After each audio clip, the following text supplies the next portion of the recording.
Happy Tuesday evening, everyone. I hope everyone had a safe and sound and protected Memorial Day.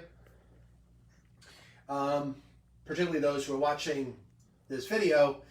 Obviously the news showed pictures of things happening otherwise, and we'll touch on that today. Important in the news also, a medical journal. The name of the medical journal is Lancet. It is a well-known medical journal by physicians and researchers. The Lancet published a study that was put out by a well-renowned hospital system, well-renowned research lab, well-renowned hospital system that showed hydroxychloroquine with or without what we call a second generation macrolide antibiotic. You know it as Azithromycin or Z-Pak. Anyway, that combination with or without azithromycin has been shown to be ineffective and actually increase the rate of cardiac ventricular arrhythmias. In other words, abnormal heart rates that can lead to a fatal outcome. The risk was very high with the combination of medications or with hydroxychloroquine alone or chloroquine alone. That study came out late last week into the weekend. I posted it on my Facebook account for everybody to see. I didn't expect you to read the whole article. You're welcome to. Obviously, I put it out there. But what I just told you was the important part of it. Our commander-in-chief has stopped using hydroxychloroquine. Thank you.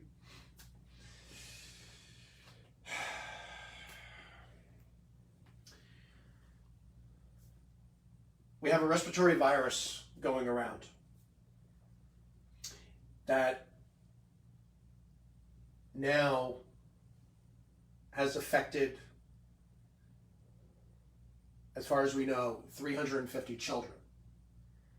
If you recall last week, I told you 300. If you recall the week before, I told you 200. And a few days before that, it was 100. So obviously this is a growing issue in the pediatric population. And according to those doctors who are taking care of these children, it is devastating.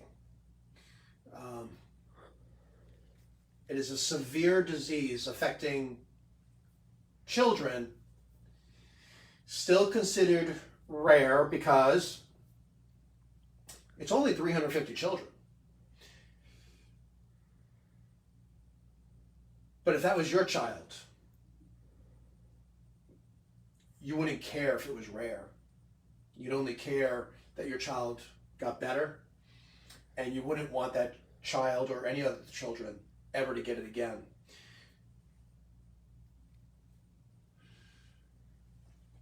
Last week, I mentioned that 1.5 million people had been infected with SARS-CoV-2, or having the disease COVID-19. That number is now not 1.5 million, that number is now 1.7 million. Late last week, I told you that the 95,000 people who died in the US alone were real people. Mothers, fathers, police officers, firemen, retired firemen. Person I was very familiar with was a retired fireman in New York who passed from it. Teachers, students, grandmothers, grandfathers, 95,000 last week. Well, now it's 99,000. But if you watch the news, there are some politicians and news media stating that the numbers are going down. Those numbers are going up. It may not be going up in every place in the United States, but there are many places they are going up. The media was full of people not following guidelines.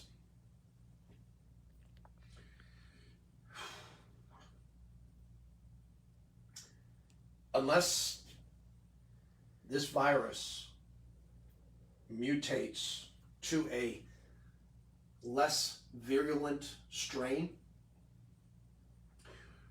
there are going to be more cases. There are going to be more deaths. More mothers, fathers, grandmothers, grandfathers are going to die. More children will be affected by this. Because we have a respiratory virus that spreads easily, we have no vaccine to prevent this. We have no treatment if you get it.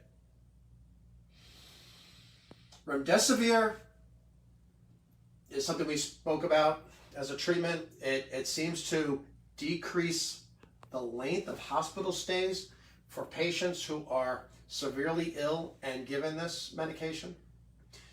It's still being studied, but there seems to be some benefit there. But basically, we have a respiratory virus that spreads easily. 50% of people who will have COVID-19 will either never have symptoms or have mild symptoms, runny nose, that is not necessarily going to stop them from leaving their home and going out. And should they go out without a facial covering, they will spread the disease. You know, I don't mean to sound so dark. I want to be optimistic. I want to be positive.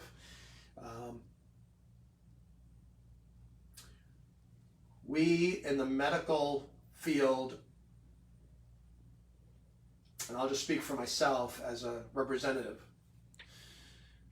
we know that if this virus does not mutate soon and become less virulent, more and more people will die with this. We're still a long ways off from a vaccine. The media, social media in particular, is full of untruths, is full of myths.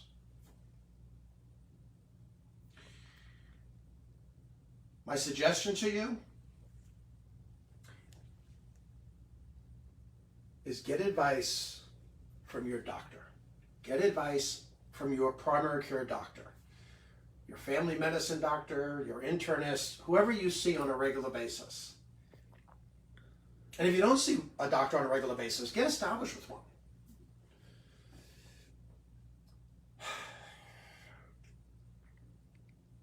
There seems to be a different agenda with some doctors who are on TV. There's obviously an agenda with politicians. I'm not saying that they mean harm to anyone. Doctors, politicians, newscasters, whatever. But if you're going to get medical advice about a disease that is killing people, a pandemic, get it from your physician. The myths that are out there, I've seen myths that, well, you've seen them also.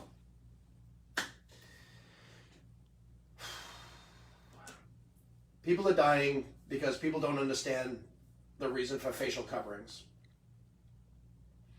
I wear a facial covering whenever I go out, whenever I'm in the office, to protect those around me. Those around me wear facial coverings to protect me and others. The only way we're going to prevent this from spreading is by facial coverings and social distancing.